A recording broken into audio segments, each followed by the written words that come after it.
Welcome everyone to the What's Left Yeah, podcast. start over. I didn't like that. Yeah. All right, I'm done.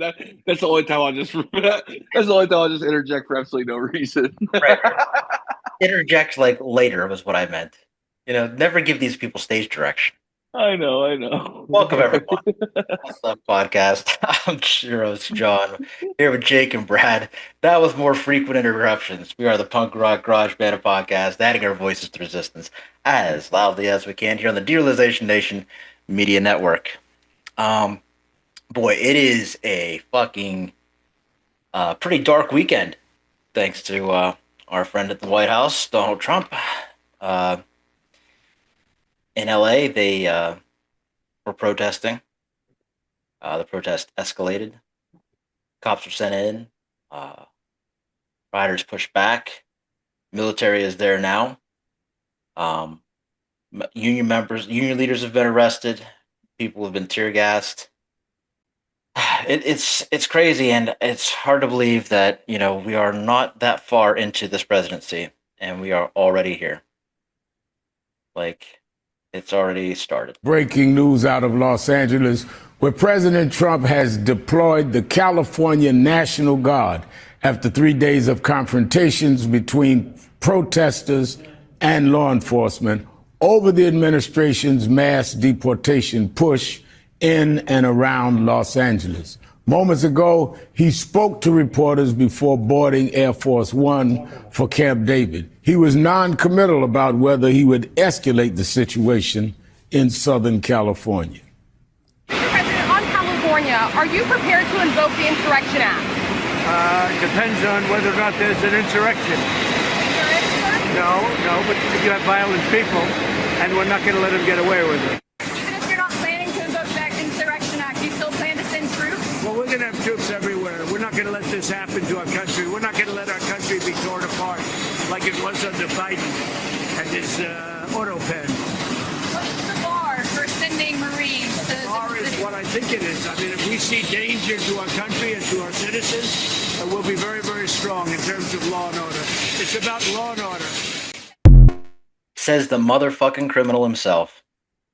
I don't get how he can say that it's protecting the people when the mass of the people are trying to stop it. If it was protecting the people, they'd be hiding in their houses trying to stay away. I don't get how he can make that argument and MAGA people be like, yeah, you're right, you're right. No. Because this is what they want. This is what they want. They live for this. This is what they voted for. This is what they voted for. They have let people know over and over again this is what they voted for. Los Angeles County, or Los Angeles, is like 35% immigrant population. So, like, when he says that he said that they're going to liberate California from the migrant invasion. I mean, who's he liberating California from other than Californians? He's got no idea. He doesn't care. And he said, they're violent people. There wasn't a lot of violence going on there. And now that the National Guard's there, though, violence is escalating, as you would expect. People are getting hit with concussion grenades, and when you fire tear gas into people, it starts to panic them. Like, you're bound to get more of these things. They're not rioters, they're not looters. There's none of this going on, but they did, as of a couple hours ago, let a couple of Waymo cars on fire. Those driverless vehicles that go around. So AI appropriately catching some elbows, which I enjoy very, very much. They're also throwing trash cans in front of the cars and stuff. That was pretty funny. I thought that was pretty funny. How about that poor dude that got ran over? That was wild. I didn't see that one. Yeah, he was standing in front of a police vehicle, and they started driving it toward him, and he was backpedaling, and dude just fucking hit him, and then it was a hit and run by the cops. Like, they just fucking... That's insane. Yeah, it's fucking nuts. It's fucking nuts, man. This whole thing is, like, unbelievable. It's like you wouldn't believe it was real if we weren't already living in the stupidest of timelines. I want to share another video with you guys. This one is kind of more like the real effect of how these things affect real people. Tables and chairs won't buy all of your dimes. This is a place where I don't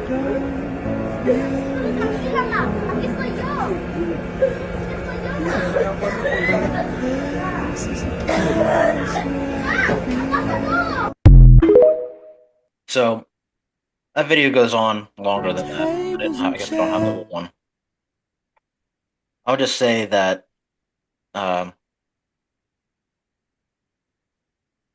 he makes her promise that she's going to come back.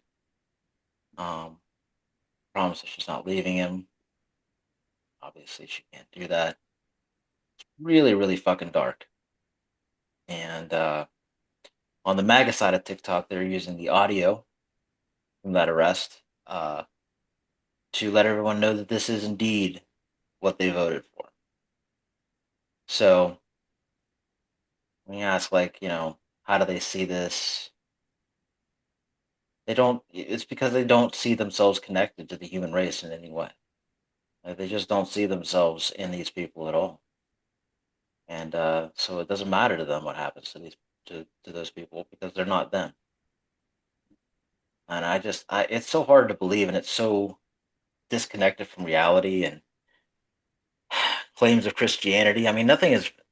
If they cared at all about Christianity, they wouldn't poison Christianity with ideas like this. Like if that's what Christian ideals stand for, like prepare for Christianity to go down in the books yet again as having failed to be a force for love.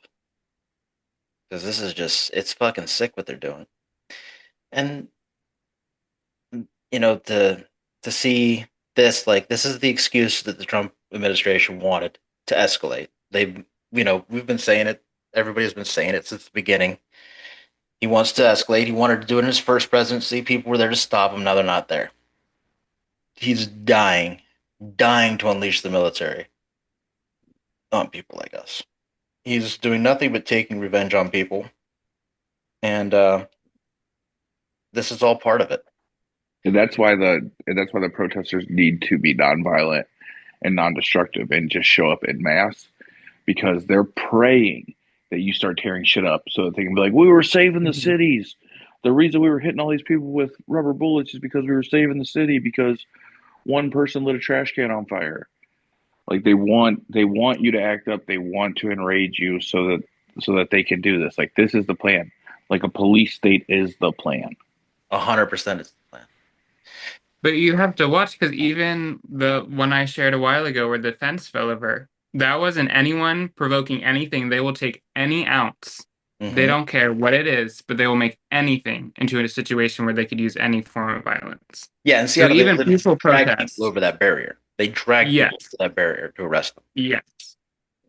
And that is not in any way, shape, or form right. So, yeah. To be super careful. The 14th is the big one. It's the No Kicks protest.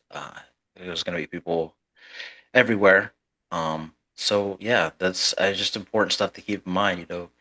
As best as you can, try not to do anything that might unnecessarily stir it, because they are looking for anything, and it only takes one. Fox News and that ecosystem can take one tiny little piece of it. Doesn't even have to be real information, and they can force it. They have created migrant crime out of a false story about immigrants attacking cops in New York City. None of that was true. That whole story was made up, and they built that whole ecosystem around it. And so if you think that they need like a real excuse to come and do violence at these protests, you're wrong. You're wrong. And they're taking to places where, like, even like the representative of California, she tried to gain access to the detention center to talk to David Huerta, the president of the Service Employees Union, who got arrested at that protest early on, and she was denied access. So we don't even know. There's according to some reports, like the people the immigrants who were caught. All of this, by the way, has netted them like 25 to 30 immigrants. Like that's who they've arrested. About 30 people. I am not for deportation at all, but the previous two presidents, non-Trump presidents, deported millions of people without any of this circus. It's just backwards fucking pageantry. It's just backwards pageantry because they're doing so much worse shit. Yeah. Yep. And but this is our basic right. Like, we have the right to protest, to peacefully protest. It's in the fucking Constitution. And they're just like, actually, that's a gray area because we don't like what you're protesting about. 100%. Yeah, that's what it's always been about. It's never been about free speech. It's never been about any of that. So, once again, congratulate everybody on being able to use the R word again. I hope it was worth it. The point that you're making, though, is very important because that's what we really want to talk about today. This is not a distraction. None of this is distraction. I'm tired of that. All of these are major issues, and they all deserve attention. But there are always darker things lurking beneath the surface. And one of the darkest things that we know, we started this podcast talking about racism, misogyny were the reasons for the loss of the 2024 election. That was our analysis. We needed no further data or anything else to think about it. And it's been borne out over and over again through various things. And it continues to be that way. And now we have these stories coming about the data system, the data collection. The Doge effort appears to have been all about data collection and consolidation. It continues to be about data consolidation. And the company that is being given the contract to do this is a company called Palantir. And yes, Jake, that is Lord of the Rings reference.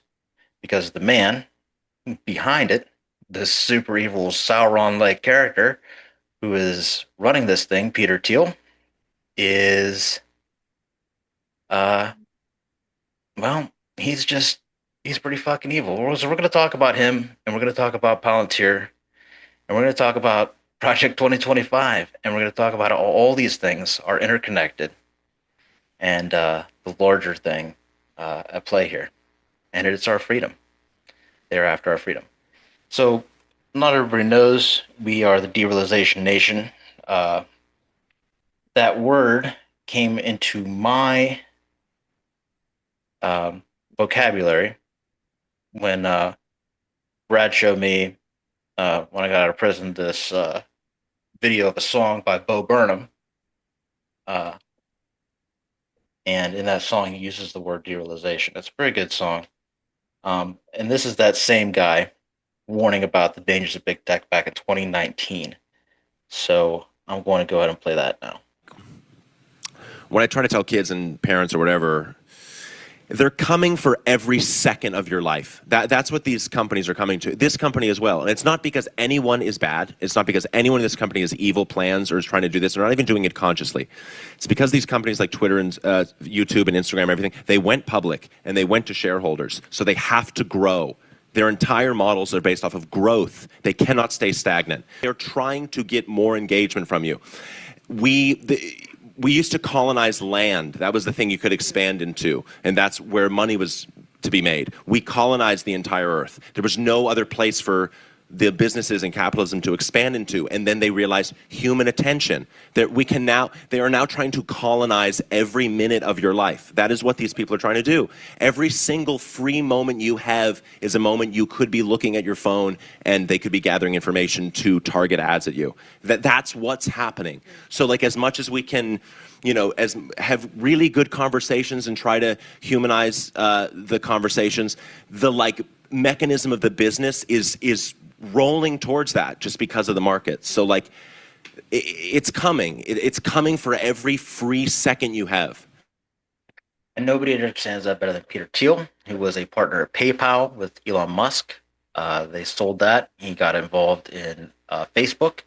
He owns a good portion of that. Um, and he has been in the business of colonizing people's attention for a long time because Peter Thiel has a lot of very unpopular ideas. And him and Russell Vogt know that when they wrote Project 2025. And so the idea for them is to push these unpopular ideas on people uh, by ways of, control. Brad, this is kind of your baby. Do you want to say anything about Peter Thiel or Palantir before we get into it any further? So my bigger beef with Palantir is that it's like you said, it's all just like a chain of events with Doge, and now Russell Voigt is now essentially taking over Doge. Um, which, like you said, it's just a data grab. That's all this was. And now they are literally going to create a database of every person in America and be able to do whatever they want with that database. So we're giving them access. We've given everybody access to us over the years. Obviously, all these social media corporations, all these places have access to us. Well, now they have all that data in a central location, and they're able to use that to basically divvy us up into groups. Essentially, this will be what it is. And these people are good, these people are bad because we don't share the same views as you, and they will be punished accordingly because X, Y, and Z has shown that they do this as where they should be doing this, and if they're not willing to fall in line, then there will be consequences to that. So we don't know what those consequences are yet, but they are going to punish their political opponents, whether that be the people at the top that are against them or guys like us that make podcasts about them. They're going to have this information and they will do with it as they please.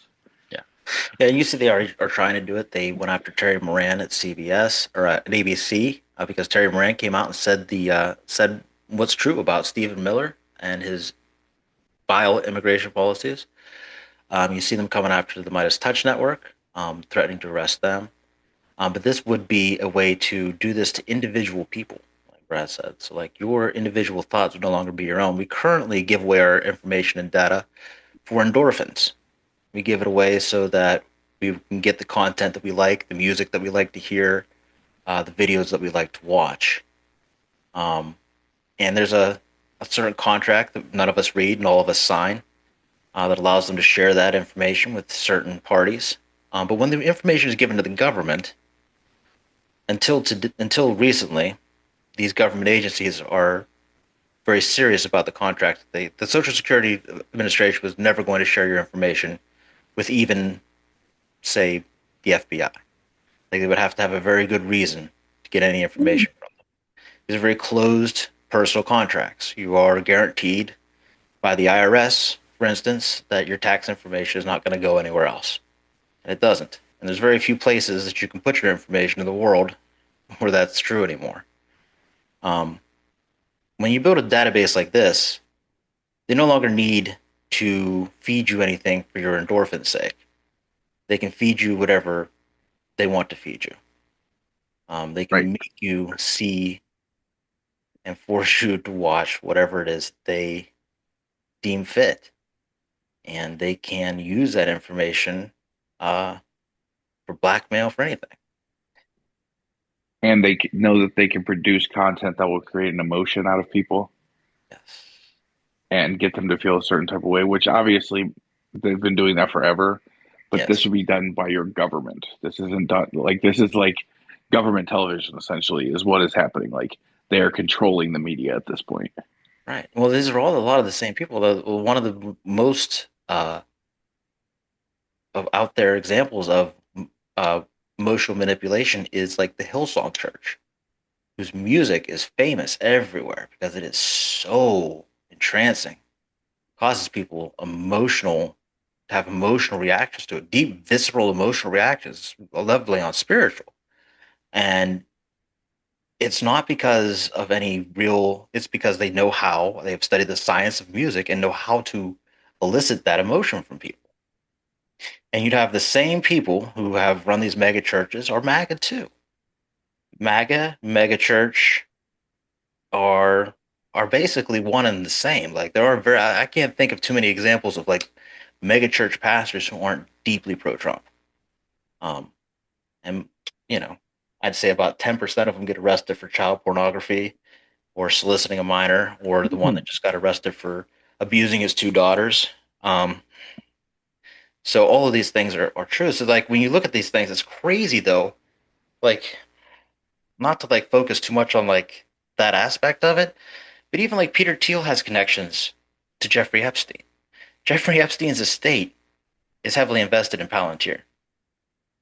So it's crazy when you think how deeply involved and close all of these people are and how they're all on the same page. David Sachs is Trump's crypto czar.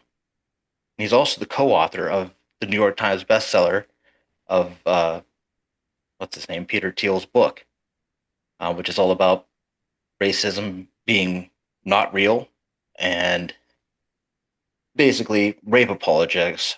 Yeah, it's he's got some real vile ideas. You hear a lot of his ideas about like rape apologetics echoed in the male loneliness epidemic too. And so like when you really break this down, you really start to see how much influence he's had. And Peter Thiel himself is an evangelical Christian growing up, and he has a theory about the Antichrist and the apocalypse. And he believes that the Antichrist would, of course, mimic Christ, which is pretty common theory for the Antichrist, but would do so by making people fear the apocalypse. And so I'm going to play the video here, and then we'll go back. That'll be my marker. I'll just cut it to the video. I want to play for you one of the most chilling clips I've ever heard. And just hold on and trust me, because it's not that chilling until you realize what it means. The basic idea was that we could never win an election on getting certain things because we were in such a small minority. But maybe you could actually unilaterally change the world without having to constantly convince people and beg people and plead with people who are never going to agree with you through a technological means. And this is where I think technology is this incredible alternative to politics. That's tech billionaire and Republican megadonor Peter Thiel speaking at a Libertopia, a libertarian conference in 2010. He's basically saying that his political ideology is so unappealing that it'll never win elections. And that's one thing he's right about, because he's railed against women having the right to vote, complained so much about diversity, and written some really disgusting stuff about sexual assault and consent. But he knows that he can use technology as a unilateral alternative to politics, and that should really freak you out. Thiel is one of the co-founders and biggest investors in Palantir, a CIA-funded technology company that has contracts across the government for their data software. Here's their CFO speaking a few years ago. We continue to advance our mission of becoming the U.S. government's central operating system as we extend our footprint across defense, healthcare, and civilian agencies. And while both President Obama and Biden did sign Palantir contracts, President Trump is taking it way further.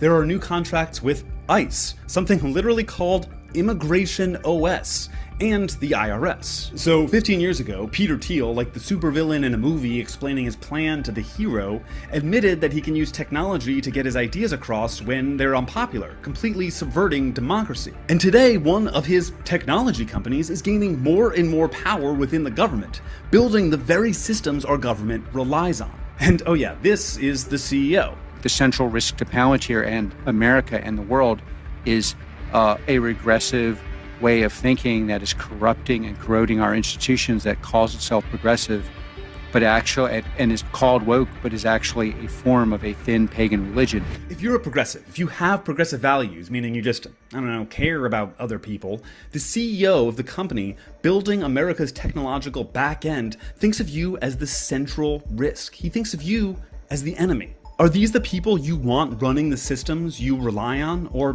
worse, the systems that surveil you? Yeah, so that sums it up pretty good. That's the person we put in. His political ideas and his political ideology is so awful that he's trying to find a way to circumvent reality, essentially. Yeah. And where do we see this? We see this in Project 2025. When it was pulled before the election, it was like an 80% loser across the board. Trump had to distance himself so fucking fast. And they didn't care at all because they knew they just had to get elected. They said, oh, we don't care. We don't care about that. Russell Vogt said that a million times. We don't care. He can distance himself all he wants. It's no big deal. We're not offended.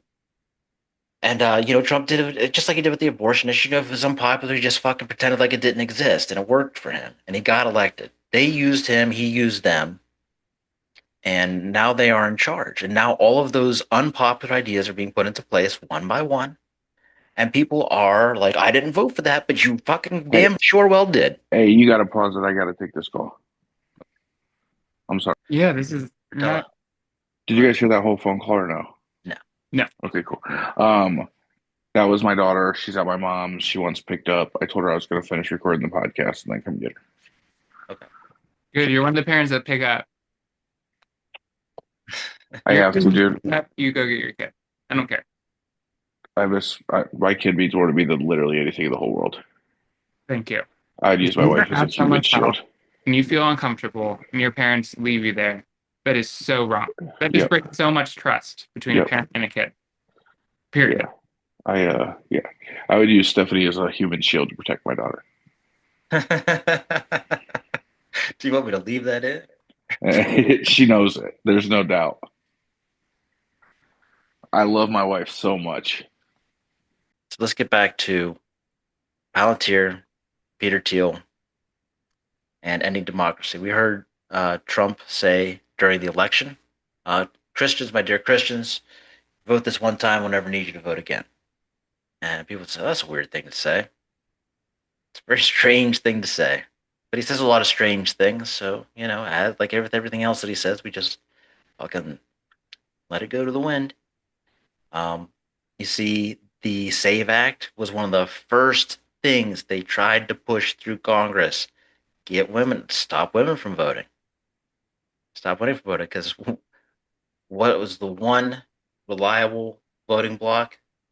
92% of black women voted for Kamala, voted against Project 2025 and Trump.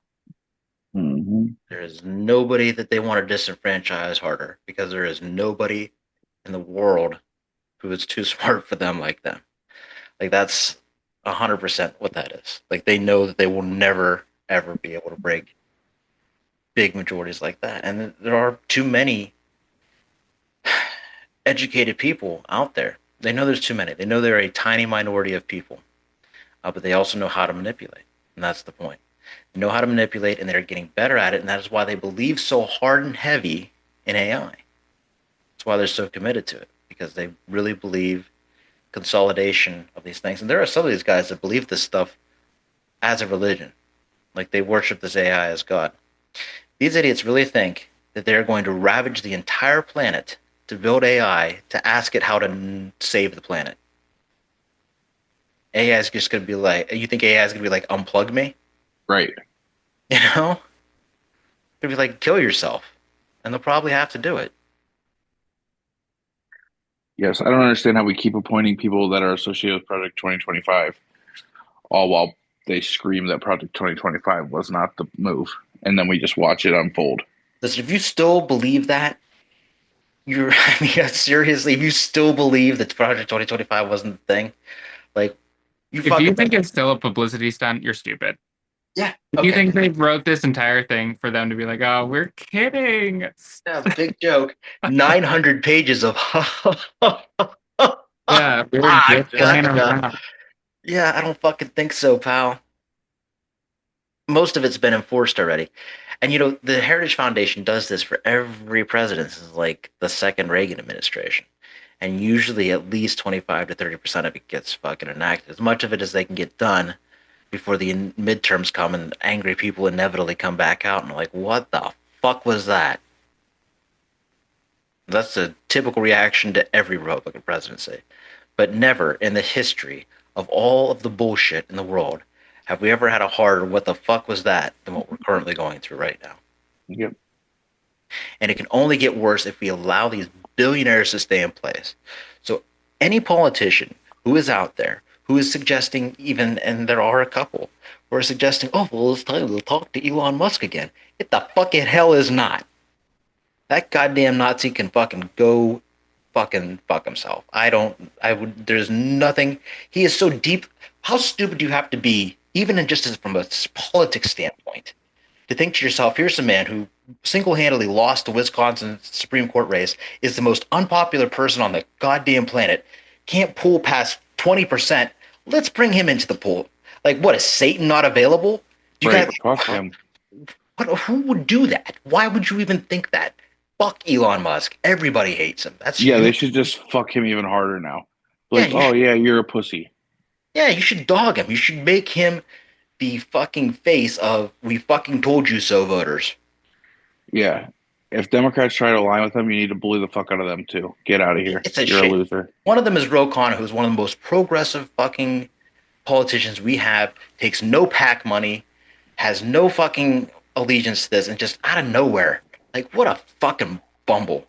What a complete fucking fumble that was. That pissed me off. Because he's got the same people. You see that picture that we have of Elon with his stupid bald head that you see all over the place. The other guy in that picture, that's Peter Thiel. Yep. That's who that is. Palantir is coming for all these things. It's coming for all of your information, all of your time.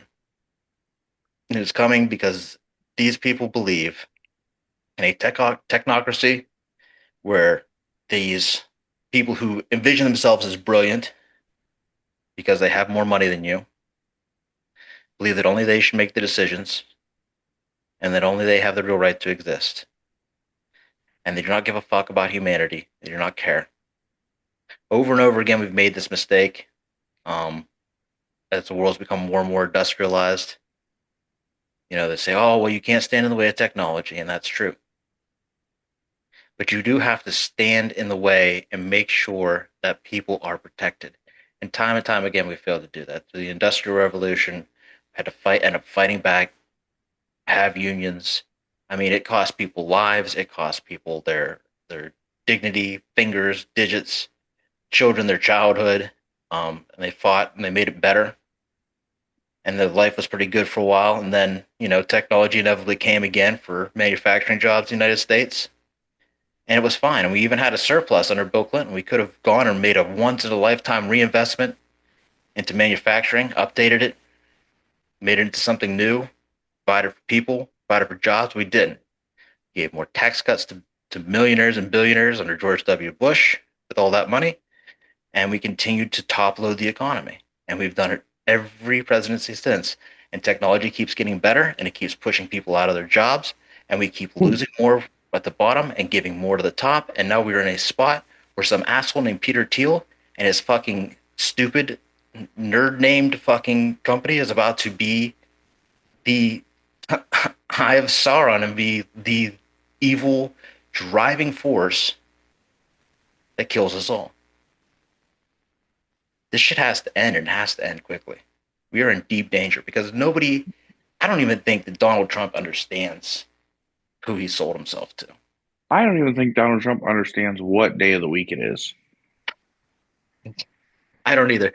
Did you see he fell up the stairs? Yes, I know. I hope that Fox News shows it a million fucking times and talks about his cognitive abilities for the next fucking week. Because that's what they'd have done to Joe Biden. Wish one hand is shit in the other, Brad. I won't show that once. God. I'm done with them. They annoy me. It's so annoying to just listen to the double standard. I feel like they fucking made them fall on purpose. Just so they can be like, yeah, we're just so they can say, look, yeah, we can get away with it and you can't. Yeah. Uh-huh. Whatever. People need, but I'm glad that we talked about this today because people need to know about what's going on with Palantir. Yeah. Any last thoughts on Palantir, Peter Thiel? You guys know anything about his personal life? I do not. So he was, just real quick, he was outed as gay by the magazine Gawker that used to exist back in the day. So they were like a tabloid magazine. He was outed by them. He's a married man with a couple of kids. He also had a lover who died mysteriously during COVID. He he that same magazine that outed him, he took his revenge on them by, and I remember I told you all these people are so interconnected. When Hulk Hogan's sex tape was leaked by Gawker, he gave the money to Hulk Hogan to sue Gawker, and ended up bankrupting that company and putting them out of business and putting the CEO personally in debt. So that's why you don't see a Gawker magazine anymore. It's because Peter Thiel was upset and snuffed him out because he's got that kind of money. And Hulk Hogan owes his brand to MAGA and lent it in a very vociferous way at the Republican National Convention and continues to make appearances on Fox News because he's got to pay daddy. Gotta pay dad. Gotta pay daddy. Gross. Fuck Hulk Hogan. Right? Giving advice? Are people taking advice from Hulk Hogan? Dude, he spoke at the convention. That is insane to me. Yeah. You actually consider taking advice from Hulk Hogan. Think about adult men that still watch professional wrestling. When you were a kid, he had good. He said, what was it? Eat your vitamins, say your prayers. I don't know. He had a thing. It was pretty good advice. Decent advice. Well, actively taking tren and doing cocaine. Yes, 1,000%. For sure. Vitamins. That's what I said. I said it. It's good episode. Yeah. But, so anyway. Anything else you guys want to say? And of course the JD Vance thing. And it's interesting too, just not for nothing, but JD's grandma was convinced that he was gay. Yeah. Well, we don't want him. We what? We don't want him. You don't want him? Well, unfortunately, I mean, you guys got Peter Thiel and fucking no, it's a choice. It's a choice, and they chose wrong. yeah, they did. They definitely did. It's a lot of self-loathing. But you could say that about a lot of Republicans. A lot of self-loathing gays in the Republican Party. And they're the ones that say you can choose, and they're just living these miserable, hateful lives. And how they get their comfort is spreading this hate. And misery. Yeah. All they have to do is just admit that they're gay to themselves. And oh my goodness, you'd be the weight. You'd probably be happy. You wouldn't mind half the things. It's crazy. Yeah. Philanthropy would be up. Yeah. You know what? I will vote for a tax. I will vote to tax myself. You guys can have it. I don't need it. I can't even spend it. Oh, that's crazy. Fucking unbelievable. All right. That's all the thoughts I have on that. Do you guys have anything else you want to add about Peter Thiel? I'm good. Right. Well, I like to uplift. So here's a little hope. I've told you guys a little bit about Kat. I try not to pronounce her last name because I do not want to fuck it up. But she's been running for Congress in Illinois, and lately she's been getting some TV time. And so this is Kat talking about ICE. We have to decide, are we allowed to have extrajudicial gangs go around our communities, take people from their homes, ship them to God knows where? Is the president allowed to have his own secret army, secret police that can just take people, hurt people? In Chicago, there was just an ICE raid this last week where they tricked people who were following the legal immigration process into coming for a check-in and then arrested them and assaulted protesters and elected officials. This is beyond the pale, and just because Stephen Miller wants to get quotas of brown people that he doesn't want to see on the streets doesn't mean that we should think it's okay. Hell yeah. Hell yeah. All these grown men like Gavin Newsom should be fucking ashamed that they tried to work with Donald Trump, and you have a young, bright woman like Kat out here making it sound easy. Like, that's it. It ain't hard. Fuck this shit. It must be crazy how big their egos are just to admit that they're not wrong now. You know what I mean? This is all just an ego game now where you are all just like, oh, I don't want to say I'm wrong. Right. Too bad. Too fucking bad is right. Too bad and too late, honestly. Here's one that I love. Everyone deserves health care. Even illegals? Every single person in the world deserves Just for the healthcare. record, as a candidate, you're for illegal aliens getting Medicaid. I think everyone in the world deserves That's a healthcare. yes. That's a yes. I mean, That's a Democratic position. It is a yes, but yeah, it's a Democratic position. Illegal aliens should get Medicaid. But I mean, I mean, how is it controversial? How is it controversial? How is it controversial to think I don't want someone to die in the hospital because they can't afford it? What do you think pays?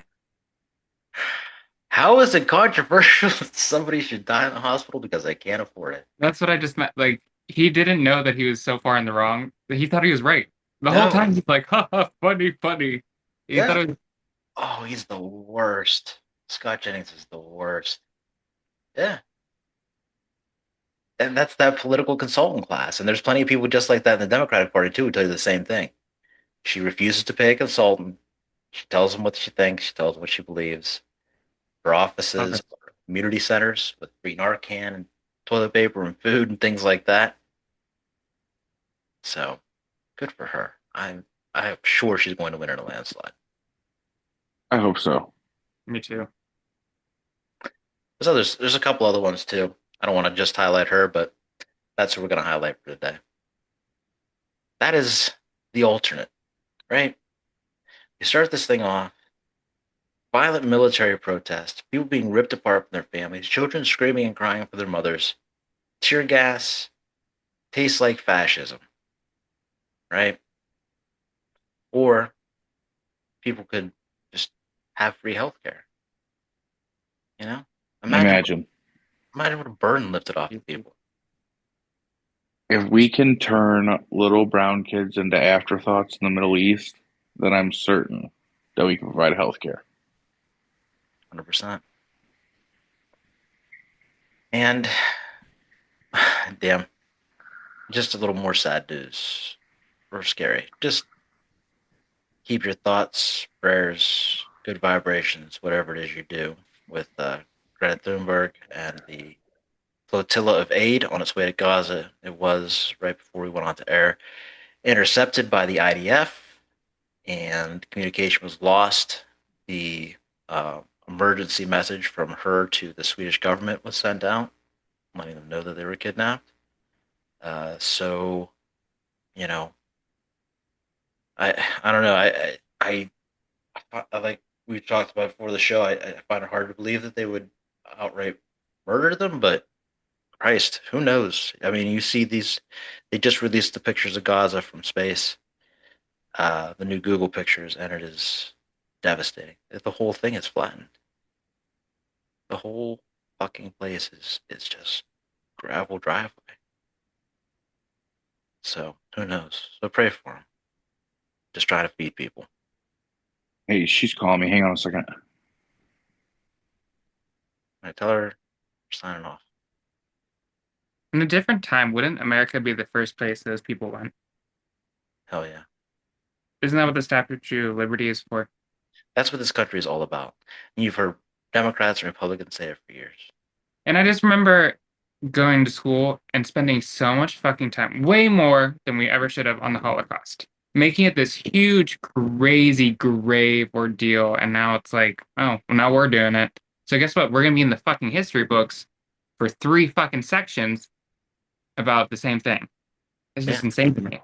Yeah. Like, I remember getting tired of the amount of Holocaust shit we had to do. Right. Like, so annoyed, because it was so much.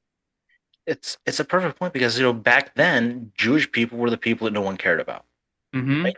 And so that's why that's why it was allowed to happen to them.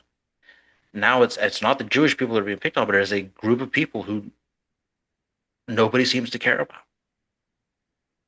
You know?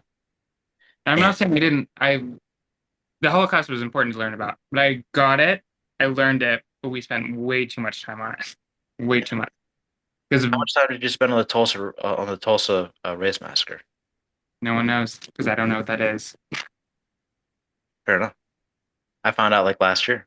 Exactly. Like 20 minutes ago. There's so much history that like one section doesn't need to be a whole year, to the point where like all of world history was spent on the Holocaust. There's so much world history. I didn't learn about the Vietnam War. That's great. I learned about the Vietnam War reading books about the Vietnam War. The women That was a good book. Yeah, the women watching across the universe, like doing my own like self-awareness. It's crazy. Mm-hmm.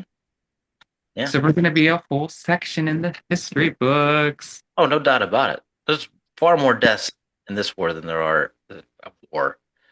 Who am I fucking kidding? This is no war. In this fucking war takes two sides. Yeah, there are no two sides.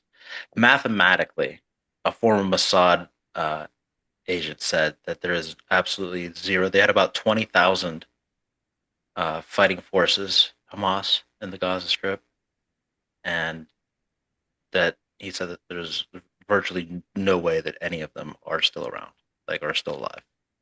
So they have no fighting force. There's literally only women and children left to attack. It's fucked up.